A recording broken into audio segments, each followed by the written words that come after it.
Bem-vindos a mais um episódio de Setup, uma série de podcasts sobre dança contemporânea portuguesa.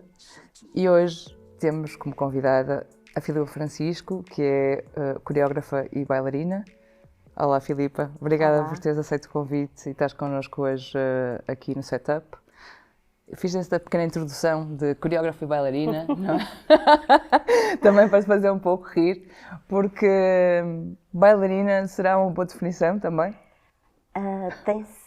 Tem sido uma palavra que tem saído e entrado nos meus currículos e depende muito do meu mood. Então, às vezes é. O coreógrafo até agora nunca saiu. Ok.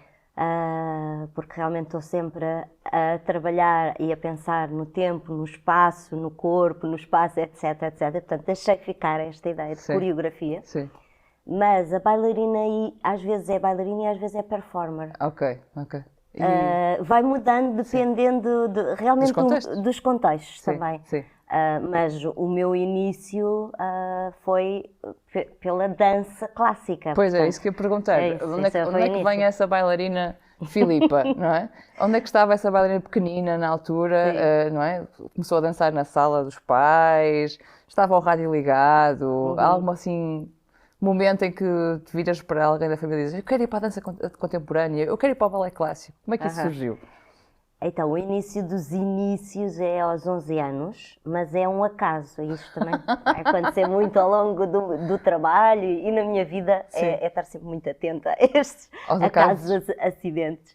Que é, eu andava na dança rítmica, mas não tinha nenhum talento. Ou seja, que era a dança rítmica? A rítmica e artística tem tem as coisas de parafernália, as fitas, as parafernálias, as fitas, tudo isso. Eu era a Mr. Bean da dança rítmica, porque eu deixava tudo, não tinha equilíbrio, portanto não estava mesmo no sítio certo. Okay. E nesse ano não houve vaga para a dança rítmica e eu, por mim própria, aos 11 anos, desde a minha casinha, vou até à escola e inscrevo-me no balé. E foi amor à primeira vista. E da tua casinha tu moravas? Em Almada. Em Almada, ok. Almada, margem A margem sul, exato. Academia Almadense Maria Franco. Ok. Então foi os teus primeiros passos contacto, foram... sim. E como é que foi isso? E foi sentir que estava num sítio certo, gostava muito daquela disciplina, adorava a disciplina, o esforço, ser difícil, não tinha um corpo de bailarina, não tinha flexibilidade, mas isso motivava-me mais, ultrapassar. E depois a questão de, apesar de ser balé clássico, poder criar pequeninos passinhos, ainda não sabendo que, quer dizer, que depois o que eu gostaria mesmo não era tanto do lado mais disciplinado e regrado da dança, mas o outro lado mais indisciplinado e criativo, no sentido da utilização da improvisação, etc. Sim. Mas esse foi o primeiro momento. Mas, claro, que indo para a dança clássica, eu não imaginei outra coisa senão ser bailarina clássica. Sim. Não havia essa imagem da bailarina, da postura, dos movimentos muito rígidos. Sim, e ter de ser muito magrinha, fiz muitas dietas, todas aquelas coisas que na adolescência depois queremos muito entrar dentro de um padrão e de uma imagem, não é? Eu tinha o meu quarto cheio de pósteres da Fame e das bailarinas clásicas e de sapatilhas de pontas por todo lado. Portanto, o meu quarto era uma decoração. Então, esse mundo já estava muito presente, não é? Ou seja, todos os dias convivias com esse desejo, não é? Sim. Ou seja, já dessa altura, para ti... Eu queria aquilo como uma coisa já... Pensando no futuro, é isto que eu quero ser, eu quero dançar, a minha família toda muito contra, portanto, deve haver muitas histórias destas, não é? De crianças e jovens que querem muito um percurso artístico. Um percurso artístico, mas a família não tem nada a ver com isso, não é? Veio de um meio rural e está a pensar mais numa profissão qualquer que seja de sucesso, não é? O advogado, o médico. Sim. Portanto, isto aqui é uma grande desilusão. E uma surpresa, não é? E uma surpresa, sim, mas agora esta aqui, de onde é que esta saiu? Pois a ideia, Querendo ir para a dança. se calhar a ideia na altura das famílias que não têm alguém ligado ao mundo artístico, Sim. não é um percurso seguro, não, ou Sim. seja, se calhar é melhor seres médico, não é? Exato. E como é que depois esta Filipa de 11 anos, com os postas da Fame e as sapatilhas de pontas, como é que ela depois continua este percurso? O que é que lhe acontece? Esse Então, despontar, como é que foi o despontar? sim, depois deste sonho da bailarina clássica, eu tive uma grande desilusão quando, nesta escolha de ir para uma universidade, que isso eu não conseguia desapontar os meus pais, de seguir uma escola superior, até porque na minha família ninguém tinha estudos superiores, Ok. meus pais fizeram só a quarta classe, acho que se calhar a minha mãe e o meu pai nem isso, tinham daquelas professoras, não é, que batiam e todo... Muito assim, rígido. Muito rígido. E eu então penso, ok, eu tenho de ir para uma escola superior, tenho de fazer, não posso desiludir dessa maneira os meus pais, mas eu vou encontrar aqui uma maneira que é ir continuar a dança. Então, a Escola Superior de Dança tinha isso, não é? Porque era uma universidade, mas eu podia continuar a dança. Mas ao mesmo tempo foi uma desilusão porque ao sair desta academia almadense, onde estava ali naquele meio muito protegido, também tive de sair na Fame. A professora diz no final do curso, diz, tu não podes ser bailarino, não és suficientemente bom, ou depois diz a outro, se queres fama ainda tens de suar mais. Portanto, foi um bocadinho assim que me aconteceu. A professora disse-me, tu nunca vais ser uma bailarina clássica. A sério? Sim. Que horror. É melhor que encontres outra paixão. E eu Como é que te fiquei assim, sentiste? tirarem-me o tapete completamente. Eu queria aquilo e não conhecia outra forma de fazer. Conhecia outra forma de fazer porque eu não fazia só dança. Ao mesmo tempo, é por isso que isto é sempre muito contraditório em mim e ao mesmo tempo complementar. Enquanto eu ia para a dança, fazia balé muito assim, muito séria, eu ao mesmo tempo andava no Olho. O que é Olho? O Olho era um grupo de teatro amador sediado em Olho de Boi, que é uma zona da parte do Rio, em Almada, Ok. em que nós queríamos ser tipo Fura del Baus. Portanto, de um lado eu ia vomitar sangue e do outro lado vestia o tutu. E ainda não sabia como combinar estes extremos? Dois extremos e estes mundos. E acho que foi este choque de, ok, não podes ser bailarina clássica, então... E depois a descoberta de, o que eu quero é criar. Sim, Quero porque criar. é um grande contraste, não é? Fura del Baus é... Completamente. Quer dizer, pode ser Fura del Baus em sapatilhas de pontas. Pode, Mas claramente. tem que ter lá o sangue. Depende. O sangue, porque Fura del Baus tem aquele lado mais dramático, quase extremista, não é? Um lado teatral muito sublinhado, não é? Sim. E, portanto, estavas em Almada e depois fazes essa transição para o ensino superior, para a Escola Superior de Dança. E tu, ou seja, qual era o teu contacto com os espetáculos? Tu ias ver espetáculos? O que é que, há alguma coisa que te recordes na altura que te tenha dito, ou tenhas sentido, é isto que se calhar quero fazer, ou há alguma coisa que te tenha marcado nessa altura? Sim, eu não me lembro qual deles é que foi qual espetáculo, mas é Pina Bausch, Sim. os encontros à carte, toda essa época em que começam a vir estes grandes nomes e por outro lado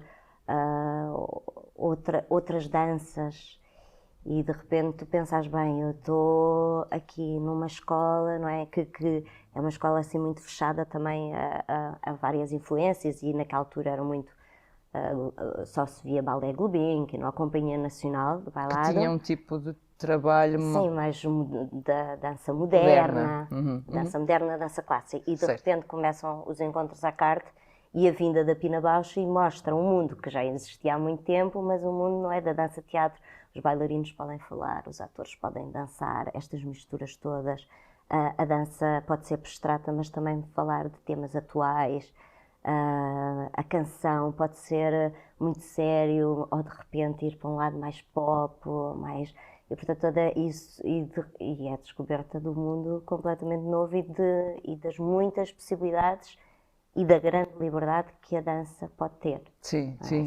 E isso contribuiu para tu procurares outros mundos a partir daí, ou seja... Sim, queria fazer mais aulas com pessoas muito diferentes. Na altura depois Max Stewart, descobri a Max Stewart. Que é outra coreógrafa também? também uma coreógrafa e que continua agora a coreografar muito. E sim, e tentar fazer muitas aulas, sempre gostei muito de fazer aulas e de ter contacto com professores muito diferentes e com Essas coreógrafos. aulas são aulas extracurriculares, não é? Extracurriculares e que na altura eram possibilitados, porque por exemplo, uma Mónica Lapa que organizava as coisas, o Mark Debuter, o próprio Acarte, o Rui Horta, que tinha um estúdio chamado Pro Dança, que tinham imensas aulas. Eu passava lá o dia inteiro, acho que até fui bolseira. Nós tínhamos o direito de não pagar as aulas e fazíamos limpeza no estúdio. Portanto, fui bolseira e eu passava... no fundo, estava a ver o sonho da Fame. Porque como não havia em Portugal uma escola em que tu realmente passasses lá o dia todo, desde a ter aulas, a criar, a conhecer outros artistas, estas várias escolas davam-me essa possibilidade. Portanto, a única questão é que sempre me dispersei muito, porque isto tem coisas boas e más ao mesmo tempo, não é? Sim. Porque estava assim em vários espaços ao mesmo tempo, a correr de um lado para o outro, isso até hoje. Isso são os anos 90?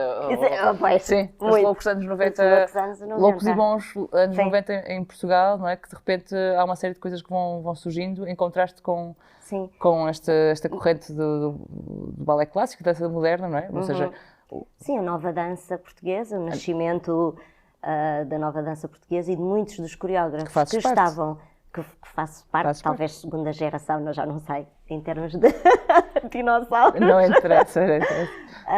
Mas muitos dos coreógrafos que foram os iniciadores da nova dança portuguesa tinham estado a estudar, por exemplo, em Nova Iorque e voltaram para Portugal e, portanto, de repente eu tive a possibilidade de os ter como professores, o Francisco Camacho, a Vera Mantero, o João Fiadeiro, pronto, estes assim como mais importantes, a Madalena Vitorino. Portanto, na verdade, tive a possibilidade e a sorte de fazer aulas com esta gente toda que hoje ainda, felizmente, ainda cria trabalho. Ainda cria trabalho. Sim. E essas influências marcaram-te depois aquilo que mais tarde veio a ser a Filipa Francisco criadora? Sim, muito. Primeiro quis seguir um bocadinho estas pisadas destes pais da nova dança portuguesa, que era, ok, eles estiveram a estudar em Nova Iorque, então deixa-me ver o porquê, perceber, porque eu gostava muito do trabalho deles, não só coreográfico, mas da pesquisa que faziam física e dos temas. Então perceber que influência foi esta desta cidade, por exemplo, Nova Iorque. A Vera Mantero esteve lá, o Camacho também, a Silvia Real, Miguel Pereira. Pronto, então fui estudar para a Trisha Brown e para a companhia Trisha Brown e para o Lee Strasberg Institute. Mais uma vez não consegui só escolher só uma coisa, não é? Portanto, sais de Portugal? Saio de Portugal pela primeira vez, sim, uma grande viagem e fico lá um ano a estudar nestas duas escolas e a viver a cidade, e depois percebi que realmente o que é que dava a esta cidade era uma possibilidade enorme de investigação, porque a biblioteca do Lincoln Center Library é um mundo e tu investigas todos os coreógrafos e vês os vídeos, e que aqui em Portugal se calhar agora começa a aparecer e há sítios onde vais investigar o Fórum Dança, etc.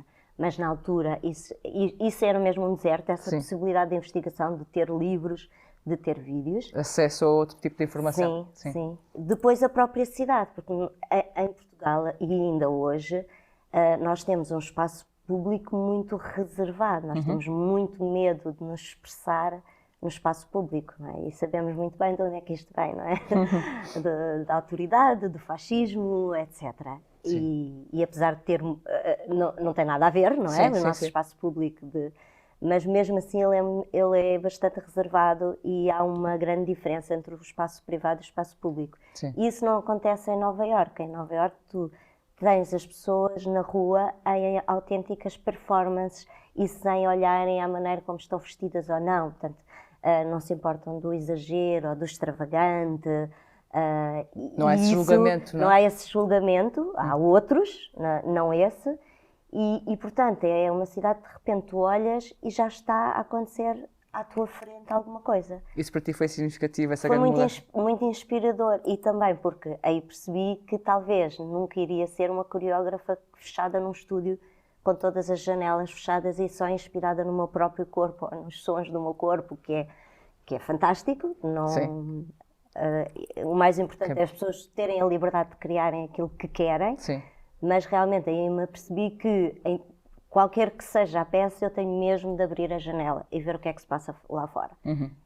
Não só politicamente falando, Claro. do que se passa na atualidade, Sim. mas daquilo que te influencia na rua. Sim. E um dos muitos exercícios que faço todos os dias é olhar realmente para as coisas e às vezes começo a pensar, olha, tão coreográfica, isto não podia ser melhor. O problema é que depois em palco nunca é tão bom como na vida. Exatamente, não tem aquela vivacidade do momento. Exato. E como é que foi?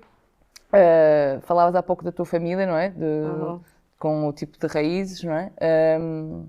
Como é que foi lidar esse compromisso de repente de cresceres, de sair de Portugal, de passares um ano inteiro num país que é desconhecido, ou seja, as internets, os mundos digitais não estavam Sim, tão não vivos estavam como agora, e vais rumo ao desconhecido. Como é que lidaste com esse ano inteiro em Nova Iorque? E, aliás, como é que consegues ir para Nova Iorque em termos financeiros, não é? Sim. O que é que se passou aqui? É uma boa pergunta, porque isto também é um incentivo a que se continue a haver bolsas à formação, qualquer que seja a tua idade, porque não é só quando és jovem que precisas de formação. A qualquer momento se devia poder pedir bolsas de formação. Na altura havia a Fundação Luso-Americana, que dava bolsas para estudar, e principalmente nos Estados Unidos, e a Gulbenkian, apesar que eu não pedia a Gulbenkian, mas ainda hoje é a grande incentivadora destas formações, e o Ministério da Cultura. Por muito espantoso que seja, havia uma parte que eram só bolsas de formação. Okay. Eu acho que agora, o ano passado começou a existir novamente, tenho colegas que foram tirar novamente cursos e que já têm uma carreira e, portanto, não estão no início e isto é uma apologia, por favor, continuem, porque é mesmo muito importante. Foi assim a Fundação Luso-Americana que financiou. Que te deu apoio, sim. Mas, e como é que tiveste conhecimento dessa... Desculpa interromper. Sim, da Fundação Luso-Americana. Olha, como é que tive conhecimento? Foi um colega? Acho que foi os pares, sim. Sim. Acho que temos de passagem de mensagem entre quem estava pois, a porque fazer aulas. Na altura não consigo posicionar-me ou colocar-me nesse sítio, porque não era o meu contexto, mas pensar agora que hoje em dia pensamos, há apoios para tudo, ou supostamente há apoios e estamos mais informados. Julgo que nesse contexto seria um pouco diferente, ou seja, tinha que ser uma coisa passa a palavra, não é? Sim, exatamente. Sim, eu tinha um bip.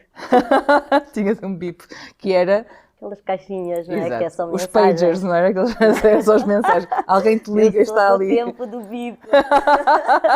E como é que foi Nova Iorque? Como é que foi para ti? O que é que te marcou mais? Em termos económicos, muito difícil, porque a nossa bolsa, eu acho que era de 1.000 euros e só o apartamento, e era um apartamento em Chinatown, portanto na altura, se calhar agora já é tipo super hipster, mas na altura era a zona mais barata de Nova Iorque, era Chinatown, e eu alugava um quartinho num sótão, portanto uma casa quase sem janelas, por 1.000 euros. Portanto, depois à parte tinha amealhado algum dinheiro com a ajuda dos meus pais, mas realmente aquilo ia tudo só para o alojamento, porque havia aqui uma enorme distância entre o que era Portugal e depois a vida em Nova Iorque. E depois conheci uma bailarina em Nova Iorque e ela falou-me de um sítio para mulheres com poucos meios, de freiras, no Upper West Side, num sítio chiquíssimo. E eu disse, bem, ok, eu estou aqui a pagar tanto dinheiro, e lá era muito menos dinheiro, eu já não me lembro quanto é que era. Então mudei-me para lá e estava numa zona super chique ao pé do Central Park, ao mesmo tempo em quartinhos muito pequeninos, mas com mulheres de todo o mundo, Colômbia, principalmente a Sul-América, que vinham estudar para Nova Iorque e não tinham mesmo possibilidades de alugar. Portanto, esse foi também um sítio muito bom para saber histórias, para contactar com Com outras e culturas. E de muita loucura. Ou seja, viveste Porque o teu fame, é o teu isso, o meu microfame fame lá. em Nova Iorque Exato. nesse contexto, não é? Sim. Também penso que deve ter sido um sítio que, ou seja, do balé para o Coletivo Olho, o Sim. Fura del Baus, a Pina Baus, vais para Nova Iorque, Fame, estás ali neste centro das freiras, no upper Side, no contexto super posh. Deve ter sido super excitante, mas ao mesmo tempo, nesse contexto que estavas a viver, neste último que referes, o facto de estares num sítio muito específico, só com mulheres, não é? De várias culturas, de repente veste ali num sítio que é uma comunidade múltipla, não é? Sim. E deve-te ter marcado de alguma forma, mesmo que inconscientemente. Acho que foi a primeira vez que eu pensei na ideia de videodocumentário, Ok. em como eu gostaria de fazer isso, ou até de recolher histórias, entrevistas e as peças serem a partir daí. E é uma coisa que, passado tantos anos, eu utilizo muito agora no meu trabalho, que é Sim. isso. Às vezes, como eu começo os trabalhos, é mesmo isso. Eu vou, não é entrevistar, porque isso é muito formal, mas conversar com as pessoas, recolher as suas ideias, as suas palavras, os seus desejos, as suas histórias, e depois é dessas palavras que transformam em corpo, e depois às vezes o corpo transforma-se outra vez em palavra, porque há textos na peça, etc. Sim. E tenho sempre a acompanhar um videodocumentarista. Não porque é tipo Big Show Sick, mas porque há um lado... Uma pretensão televisiva, não há? Sim, não, mas há um lado sempre do processo que é muito misterioso e escondido para as pessoas e que depois é, se calhar, importante revelar um bocadinho desse lado mais escondido de como foi feito. Mas acho que foi aí que deu o clique depois de tantos anos, não é? Porque isso é mesmo anos 90. Sim, essa agora ideia já passaram muitos anos. de investigar, ou seja, a pesquisa começa um pouco por aí, não é? Sim, pela história pessoal. Exatamente. Esse lado humano começa ali a abrir um bocadinho a porta, não é? E abrindo essa porta desde Nova Iorque, depois voltando para Portugal, ou melhor, uma pergunta com duas perguntas. Porquê e como voltas para Portugal, não é? Com esta vida tão agitada em Nova Iorque, com potencial de mudança, não é? Também desafiador, claro. E ao voltar então, e porquê, como é que surge a oportunidade e a ideia de criar um primeiro trabalho? Aquilo que poderias considerar um primeiro trabalho? Pois, tenho que pensar que a vinda para Nova Iorque foi porque acabou o Lee Strasberg. Claro. Mas eu podia pedir mais uma extensão. Uma extensão da bolsa. No entanto, percebi que em termos de ser coreógrafo naquela cidade louca ia ser uma loucura. Claro. Porque estás sempre a concorrer com muita gente, muita coisa. Nada é feito à tua medida, até a própria cidade não é feita à tua medida, não é? Sim. E estás a concorrer com uma coisa que é, lá está, a fama. Sim. E que nas artes performativas e mais contemporâneas não é isso que buscas, não é fama, não é? Sim. Queres mostrar o teu trabalho, é claro. Sim. Mas ali eu lembro-me de encontrar um senhor na rua, estava num jardim sentada e o senhor aproximou-se de mim, ele devia ter 90 anos, parecia ter 90 anos, Sim. veio com uma revista e disse-me: saí nesta revista, finalmente sou famoso. Aí percebi, quer dizer, esta ilusão pela fama é mesmo deste sítio, eu não vou conseguir viver com isto e concorrer para isto. Claro. E acho que isso fez-me querer voltar aqui, perceber o que é que eu consigo fazer no meu país e que também, e ao mesmo tempo mais à minha medida, em termos de espaço também. Agora, qual foi depois o meu primeiro trabalho? Sim! Ui! Ok, lembrei-me. E porquê que não me haveria de lembrar que ainda este fim de semana estive a fazer essa peça tantos anos depois? Então, voltei de Nova Iorque e mais ou menos em 1996 acontece a Maratona para a Dança, organizado pela Mónica Lapa e pela Associação Portuguesa para a Dança, que ainda hoje existe, mas sob o nome de Rede. Sim. E pela primeira vez tínhamos um Ministério da Cultura e o Ministro Carrilho na plateia da Culturgest. E eu fiz com o Bruno Cochá uma peça de 10 minutos chamada No Meio, em que nós somos um casal dito tipicamente português e que se queixa do estado da nação. E, portanto, nessa altura falávamos do quê? Do desgaste rápido dos bailarinos, que precisávamos muito, estávamos todos desgastadinhos, todos partidinhos, etc, etc, etc. E o discurso ia por aí e também fizemos isso porque estava lá o Carrilho. Sim. E o dito ministro. E aquilo de repente teve um potencial tão grande, esta ideia de que as personagens são umas personagens assim muito kits, mas ao mesmo tempo falam de coisas muito sérias e que têm este humor, que tem ali muita dança, mas esta dança podia ser feita no Fame ou podia ser feita uma aula de dança contemporânea, também já é assim uma mistura disto tudo, e esta peça acaba por viver até hoje. Portanto, pelo menos uma vez por ano faço isto. Sim, sim. Sendo que este sábado tivemos na Biblioteca de Marvila, apresentámos a peça e eu fiz questão por falar novamente disso, do desgaste rápido, e dizer isto tem sido uma miragem. Eu continuo toda acabadinha, porque ainda não existe isso, o desgaste rápido dos bailarinos, não é? O desgaste físico, não é? Físico, sim. sim. E psicológico, claramente, sim. Sim. Mas tem um lado político também, não é? Exato. E quando olhas para trás e fazes novamente, como estás a dizer, ou seja, quase todos os anos apresentas, e olhando para aquilo que fazes agora, vês que há aí um fio condutor desde o início quase, não é? Em relação a esse primeiro trabalho.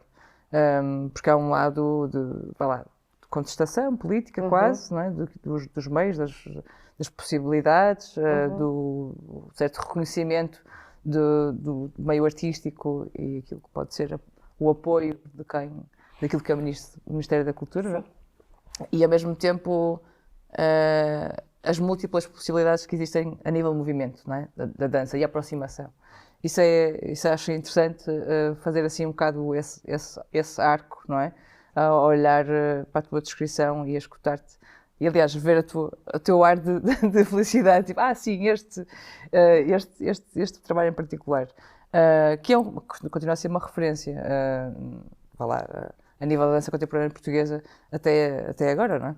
Mas, por outro lado, o teu trabalho tem outro lugar, foi ganhando outro lugar, e queria te perguntar como é que essa curiosidade, ou como esse momento surgiu, não é? Trabalhar com outras fações que são ditas não profissionais, não é? Com outros tipos de corpos, que não são os corpos dos bailarinos da dança clássica. E agora falavas também do teatro e de outras formas de expressão artística. Como é que aconteceu aquilo que convencionalmente falamos e dizemos que é o trabalho com as comunidades, não é? Como é que abordas esse assunto? Ou até podes também tem apontar... uma data específica, por acaso. Sim, eu estou a adorar os referenciais, sim. É tudo em datas. Não, mas tem realmente uma justificação, e por ser uma data, porque e também é um sítio muito particular, para quem não sabe, da dança portuguesa, que é a Vila Velha de Ródão e o Senta. Sim.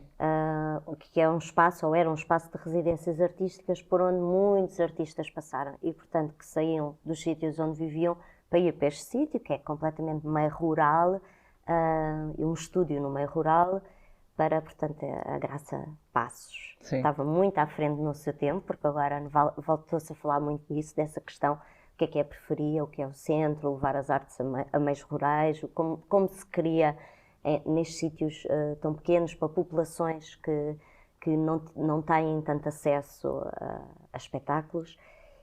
E, portanto, este espaço que nesses anos também, de 90 até ao ano 2000, foi assim o ponto forte, criou esta potência para as pessoas irem para lá e depois trabalharem com as comunidades que estavam à volta deste espaço. E, portanto, isso aconteceu, por exemplo, com a Madalena Vitorino.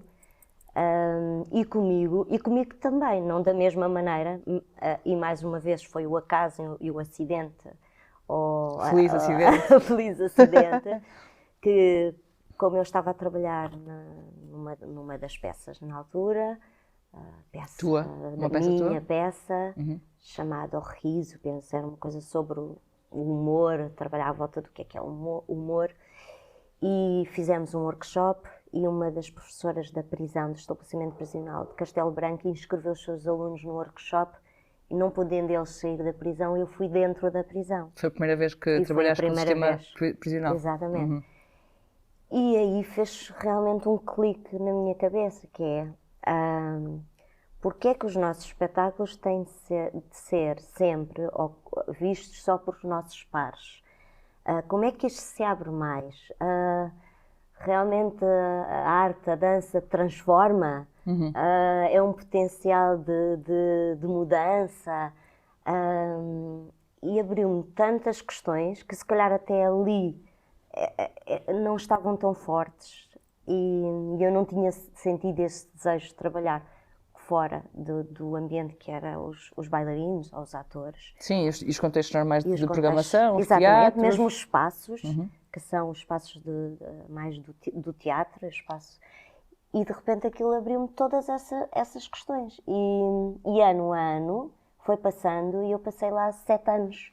7 anos a trabalhar neste estabelecimento prisional. Em Castelo Branco? Em Castelo Branco. Okay. Portanto, isto passava-se, as aulas eram uma vez por semana, portanto, se eu não estivesse lá, viajava para lá para dar as aulas. Depois, no mês de agosto, passava sempre lá o mês inteiro, incluindo o meu aniversário. Fazia sempre questão da festa ser dentro da prisão.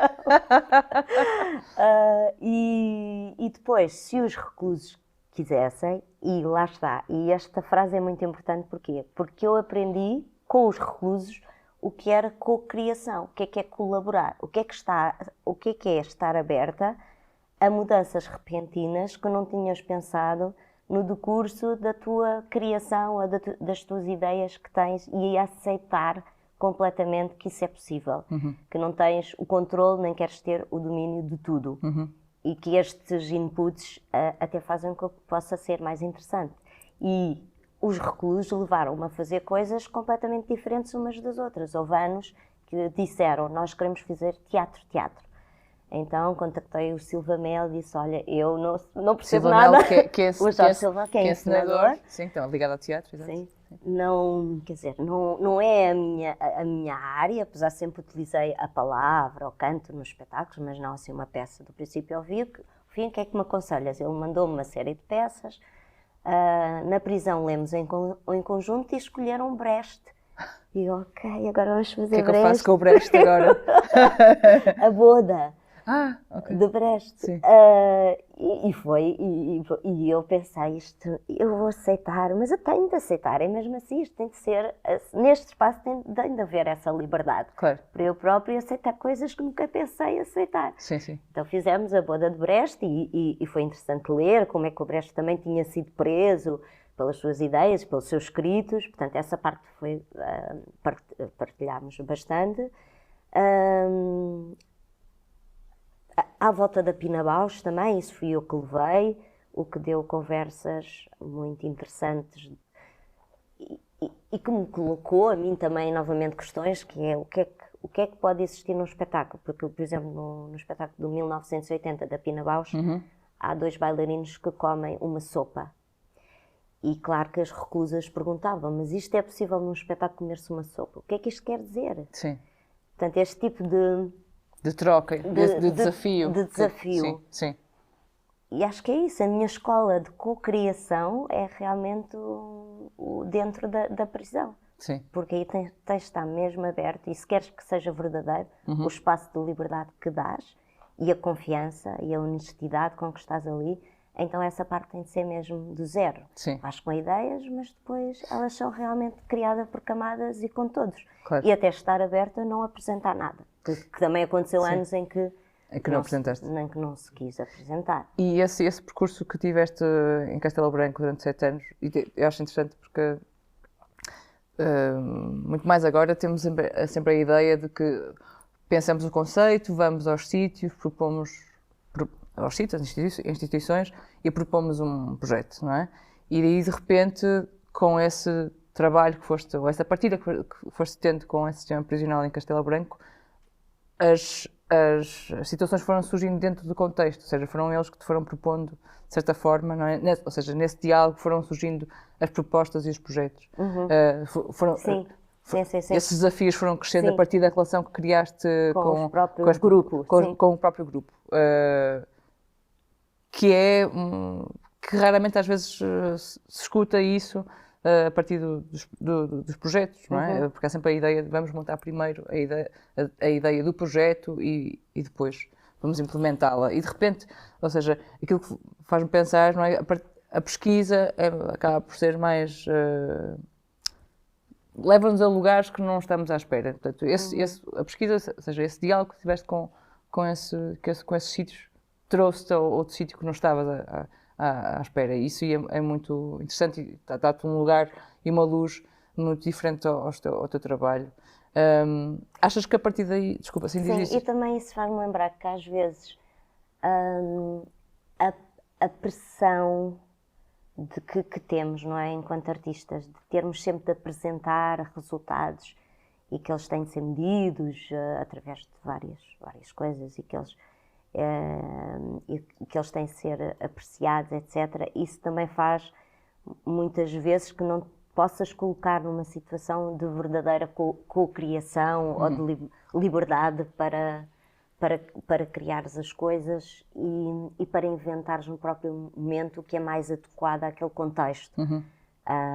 O ter sempre também de escrever previamente aquilo que vais fazer. E isso leva-me a um projeto que estive a fazer na Dinamarca, agora mesmo, portanto este agora é muito recente, Sim. que se chama The Artist Close By, o artista perto de si, Sim. fazendo uma tradução muito direta, em que me convidam para ir para meio rural na Dinamarca mesmo, e perceber como posso trabalhar naquele sítio com aquelas pessoas, mas sem pressão de apresentar. Se apresentasse uma coisa assim, se não assim. Isso levou realmente a que pensasse com as pessoas e comigo própria o que é que eu queria fazer e como é que se adequava, porque eu levei uma proposta de casa que eu queria fazer, apresentar um solo nas salas das pessoas. Nas casas das pessoas.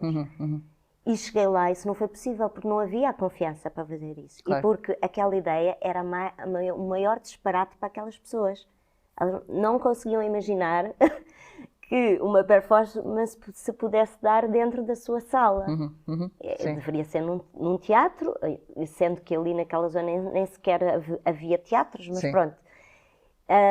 E portanto eu passei dessa ideia para fazer na natureza ou fazer em hotéis que estavam fechados, em espaços desativados, etc. E pouco a pouco levei as pessoas a irem ver-me. Se calhar num segundo ano já seria possível. Agora, se eu tivesse concorrido a um financiamento que me obrigasse mesmo a fazer aquilo, aquilo que não tinha corrido bem, porque não era para aquele contexto, naquele momento. Claro. Não é? Achas que, Portanto, que dessa forma, ou seja, quando está formatado, quando há um pretexto, ou seja, quando há um conceito que antecede o acontecimento, não é? De certa forma vai formatar o que pode acontecer. Achas que estes trabalhos... Então se conhece muito bem o território, claro. ou então seria importante haver uma margem, uma flexibilidade bastante grande para a transformação dos próprios projetos. E essa passagem nesses contextos diferentes onde estiveste, ou seja, em que há esse cruzamento com espaços e situações, vá lá, com grupos que habitualmente não se trabalhariam, habitualmente, influenciou a tua metodologia e a forma de olhar até mesmo para o processo de trabalho, não é? O que é que te ainda motiva a continuar, de certa forma, ou até achar que, talvez, é uma pergunta, que ainda há muito por fazer, porque falavas agora mesmo que só após uma primeira abordagem ou outra abordagem seguinte é que realmente pode haver lugar para alguma coisa acontecer com essas pessoas. o que é que te faz continuar a pensar que há mais possibilidades, que há mais mundos nesse trabalho com essas, vá lá, ditas comunidades, ou aquilo que se chama os trabalhos participativos, não é? De certa forma. Eu acho que é uma pergunta para todos os dias. Sim, certo. Tipo, acordas Sim, claro. e todos os dias te questionas e se calhar não sabes a resposta todos os dias. Sim, sim. Mas há várias coisas que o trabalhar com pessoas muito diversas, muitas delas que não são profissionais, faz-te descobrir sempre uma forma de comunicares mais clara, mais aberta, mais tolerante. Isto é um bocadinho o que eu desejo também para o mundo. Sim, sim. Na verdade é um treino, se calhar para seres melhor pessoa também, não só melhor artista. É um treino que utopicamente gostarias que se transformasse numa prática e que realmente transformasse o mundo. Porque vês quase todos os dias esta questão da tolerância muito premente, não é? Há muita intolerância no mundo. Em relação ao outro. Por mais que imagines muitos mundos, há sempre as caixas continuam muito fechadas. Não quer dizer que sejam os outros, eu também tenho muitas caixas fechadas. E este tipo de trabalho, que é um confronto também entre pessoas que vêm de diferentes sítios, com diferentes culturas, com diferentes maneiras de falar, de diferentes linguagens, realmente, e pode ser muito utópico, mas acho que há ali momentos que tu consegues assim, ok, transformaste, e se calhar é por isso que eu faço isso, e que quero continuar a fazer. Sim, é o potencial de transformação. Exatamente. Mas é um potencial de transformação mútuo. Mútuo, completamente. Sim. Porque senão seria muito superior a dizer, só os outros é que aprendem, não. E acontece trabalhares num sítio e acontece ter vontade de voltar ao mesmo sítio, ao mesmo grupo de trabalho, ou acontece, por exemplo, trabalhares com um grupo de pessoas, tal como estava a falar de Castelo Branco, julgo que há outro tipo de associações, instituições com quem já colaboraste, de te voltarem a ligar. Filipa, por favor, vem cá outra vez, estão a perguntar por ti. Acontece isso? Ou seja, há outra relação? Acontece, é você. Sim, sim. E eu não pago às pessoas para dizerem isso. Sim. Não, mas acontece que, em primeiro lugar, que os meus projetos são mesmo muito longos. Uns mais premeditados do que outros, mas longos, não é? No estabelecimento prisional foram 7 anos. Agora com os grupos folclóricos, ou seja, o projeto A Viagem, em que tenho uma partitura muito aberta a para viagem trabalhar, que é uma peça tua. Que é uma peça, uma peça partitura onde os grupos folclóricos aprendem, mas também improvisam a partir das suas danças, e isso tem uma existência já de 10 anos. 10 anos de circulação da viagem. E, portanto, em cada sítio é uma viagem diferente, não é igual. Cada sítio, ou seja, quando tu vais... Por exemplo, se eu vou trabalhar com um grupo de Guimarães, essa viagem, apesar de partir dos mesmos pressupostos, vai ser sempre diferente porque as pessoas dentro dessa partitura ou desses pressupostos improvisam. Sim. Portanto, isso tem 10 anos, por exemplo. Este no meio, que é desde 1996. Portanto, os meus projetos duram muito tempo porque há esta necessidade de ligação às coisas e às pessoas e aos sítios, e mesmo esta questão, como é que nos ligamos. E muitas vezes já nos aconteceu com os grupos folclóricos, por exemplo, nós recebemos, por exemplo, o convite da Câmara para ir trabalhar com o tal grupo folclórico, mas gostaram tanto que no próximo ano são eles que nos telefonam e dizem: temos um festival de folclore, mas queremos fazer a viagem dança contemporânea também para mostrar aos outros grupos que as danças tradicionais podem ser muitas outras coisas. Claro, sim, é outra roupagem. Sim. E já nos aconteceu ir 3 vezes ao mesmo sítio. Então vai-se desenvolvendo, de certa forma, outras famílias, não é? É isso mesmo. É isso. É isso. E há assim algum momento em que tu recordes, este foi mesmo especial, ou alguém te deu aquele lenço que fazia parte do rancho folclórico, e há assim algum momento assim, Agora vou há chorar. vários. E por que não? Não há de certeza, porque se crias Não, sim, uma sim. relação tão próxima Claro. com as pessoas, Mesmo. e na nossa área estamos tão habituados e cada vez mais puxados para um sítio de produção rápida, quase, com pouca continuidade, aos projetos, ou seja, encurtando. Ou seja, há um valor enorme nesta relação que crias com as pessoas, não é? Sim. E certamente que aquilo que damos de volta é quase inumerável, não é? Não, mas lembras-te de algum momento assim, certamente? Sim, há vários. Primeiro é assim, quando trabalhas com um grupo folclórico, tu trabalhas dos 8 aos 90 anos. Várias idades, claro. Muitas idades, às vezes grupos formados por 60 pessoas. E este momento, por exemplo, do final das peças, quando tens de repente as pessoas fazem assim um círculo à tua volta e 60 pessoas te abraçam. Sim, ao mesmo tempo agora estamos em Covid. Mas isso é mesmo muito emocionante, sentir todas aquelas energias e quase um milagre que aconteceu, não é? Que no início as pessoas não imaginam que conseguem fazer. Sim, Ficam mesmo, que é possível. que é possível fazer aquilo. Ou, por exemplo, um músico dos Riachos nos dizer, com 80 anos, eu improvisei. Eu posso contar isto aos meus netos. Eu agarrei na minha concertina e fiz em vez de tocar música. Sim. E descobri que isto também pode ser música.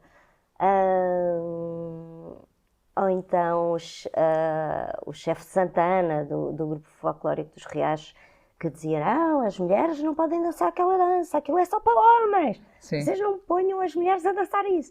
E depois no final dizer, mas eu nunca imaginei, mas é claro que ela pode dançar, uma mulher pode dançar um fandango, Claro. apesar de não ser suposto, Sim. que faz todo o sentido, tirarmos os lenços e podermos abanar o cabelo. E pronto, e aquele homem que estava ali com aquela postura muito firme. Muito rígida, não é? Muito rígida, não é? E depois ter essa abertura tão grande, e já uma pessoa de idade, e já uma pessoa que já fazia aquelas danças há anos e anos e anos. Portanto, isso é muito, muito emocionante. Sim, é especial porque, de certa forma, sem querer, não é? Sem ter essa pretensão, porque existe essa relação de criação de afeto, não é? E de confiança. E de confiança, de aproximação às pessoas, muito especial, cria-se a possibilidade de transformar e talvez mudar, não é? Não mudar porque há uma imposição. E isso cria um contextos muito, muito especiais. Quando falavas... Continuo ligada, nem que seja uma ou duas pessoas de toda a gente com quem trabalhei. É por isso que tenho tantos grupos, Facebook, WhatsApp e Messenger. Que são assim, vários grupos com quem colaboraste. Isso, porque vou mantendo o contacto. Sim. E apesar de haver essa grande família, não é? Que vais criando ao longo do teu percurso de trabalho, tu ao bocado falavas nós, portanto, esse nós falas também da tua estrutura, ou seja, não trabalhas... Há a Filipa Francisco, claramente, que está aqui, não é?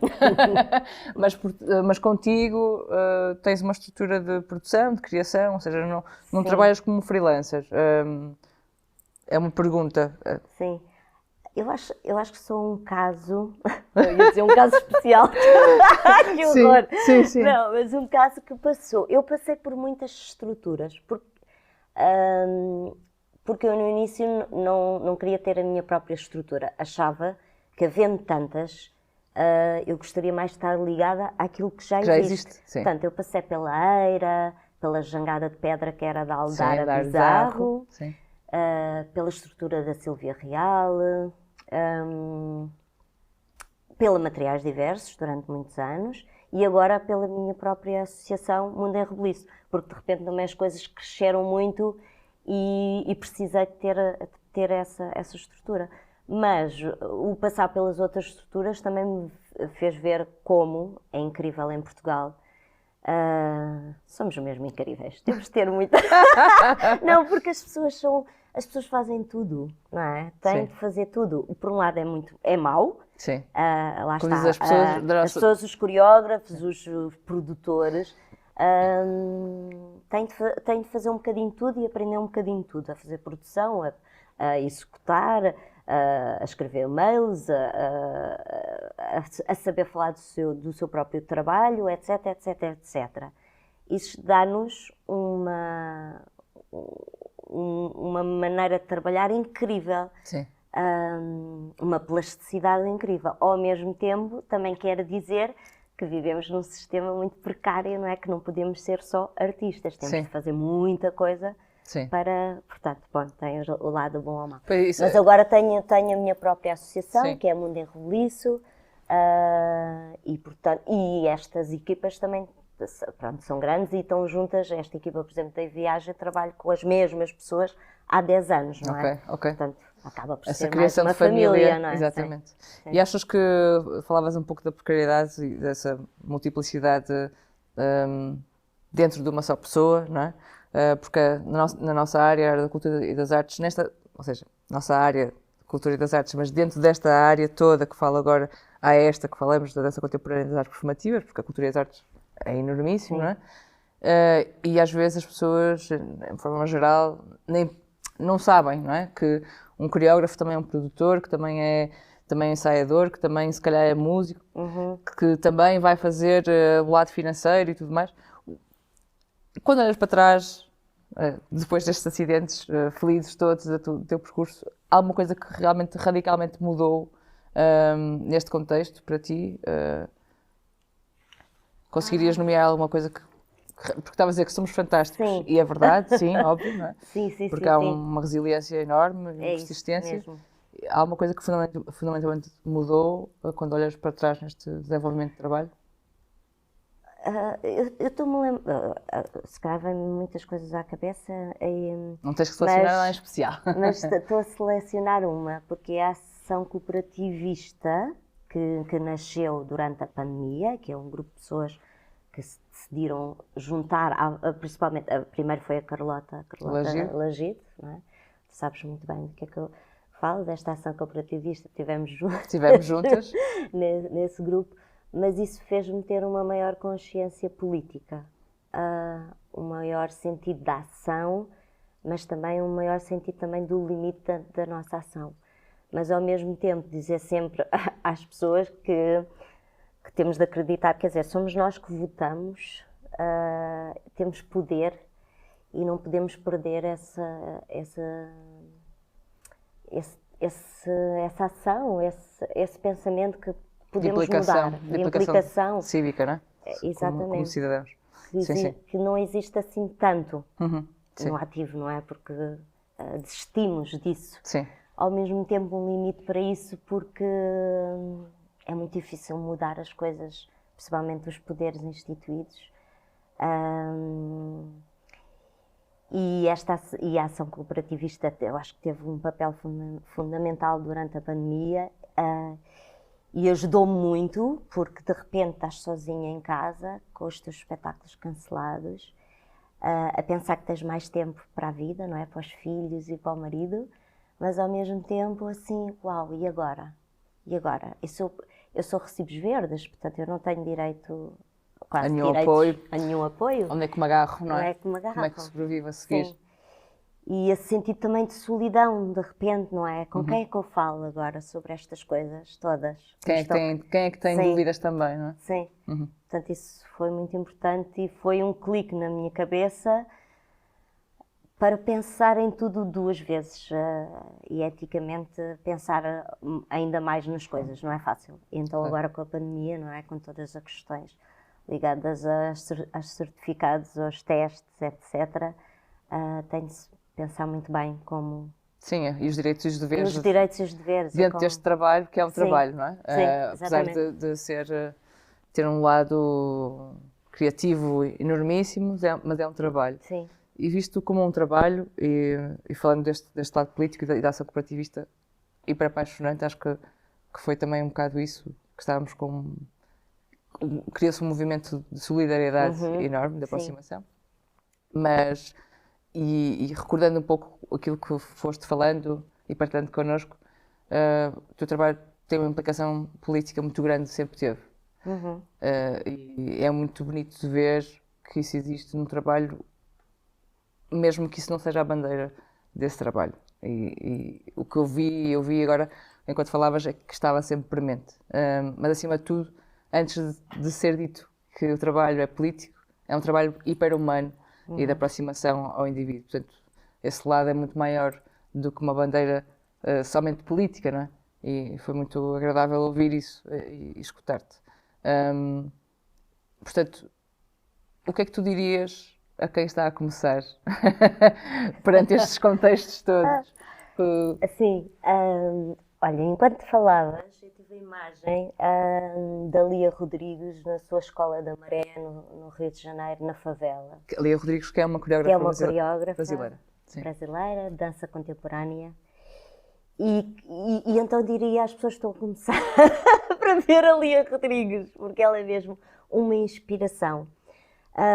E digo isto porquê? Porque ela conseguiu, dentro de um espaço que é dito de violência, que é uma favela, criar uma escola artística e que estes espaços são espaços de preconceito, porque depois estas favelas não têm nada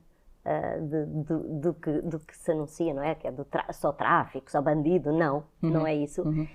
E ao mesmo tempo ela explica para ela o que é ser político, porque ela diz, as minhas peças podem não estar a dizer ou a falar sobre o presidente ou sobre o que aconteceu no Brasil. Ser político também pode ter a ver com a maneira como eu organizo a minha companhia, a decisão da companhia estar dentro da favela e as peças terem o outro lado poético e não tão direto da questão política. Mas eu acho que é importante para quem começa a ver estas referências destes coreógrafos que são tão inspiradores e às vezes estamos muito, não é, no nosso mundo e a trabalhar e depois há estas referências que são mesmo que te tiram o tapete e dizem fogo, nunca tinha imaginado que se trabalhava assim, desta forma. Tão bonita, tão humana, tão poética e ao mesmo tempo pode ser poética, porque as coisas dali... Implicada, não é? Implicada, não é? E ela diz que realmente fazer dança no Brasil, neste momento, é um ato de resistência. Mas eu também digo o mesmo para Portugal. Acho que também é. Obrigada. Filipa, por este contributo. Obrigada a todos e a todos que partilharam este momento connosco. Então, a implicação humana e como ato de resistência, olhando à volta e criando aproximações a tudo o que nos rodeia, é uma das coisas que fica cá entre nós nesta conversa partilhada com a Filipa Francisco. Obrigada pela presença e até breve.